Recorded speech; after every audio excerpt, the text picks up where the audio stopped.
നമസ്കാരം. നമ്മളെ വീട്ടാവശ്യത്തിനുള്ള ചീരയാണ്. അപ്പോൾ നമ്മൾ ഇതുപോലത്തെ ചെടിച്ചട്ടിയിലാണ് കൃഷി ചെയ്തിരിക്കുന്നത്. ഇതിൻ്റെ അടിയിൽ വെള്ളം വാർന്നു പോകാമെന്നുള്ള സൗകര്യമുണ്ട്. ഇത് 35 രൂപയാണ് ഇതിൻ്റെ പ്രൈസ്. ഇത് 1.5 വർഷമായ ചട്ടിയാണ്. നല്ല ക്വാളിറ്റിയുള്ള സാധനം. അപ്പോൾ നമ്മൾ ധാരാളം ശിഖരങ്ങളുള്ള ചീരയാണ് ഇവിടെ കൃഷി ചെയ്യുന്നത്. നല്ല ഇലയാണ്. ഇത് അങ്ങനെ വലുതായിട്ട് പൂക്കില്ല.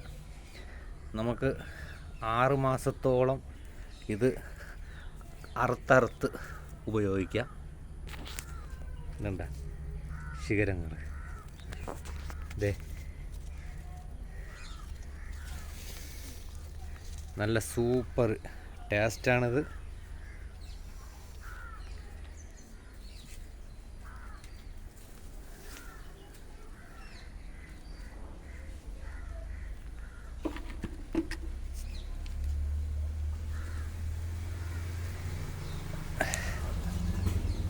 മുട്ടത്തോട്, സവാളത്തോട്, പച്ചക്കറി വേസ്റ്റുകളാണ് ഇതിൻ്റെ വളമായിട്ട് ഉപയോഗിക്കുന്നത്.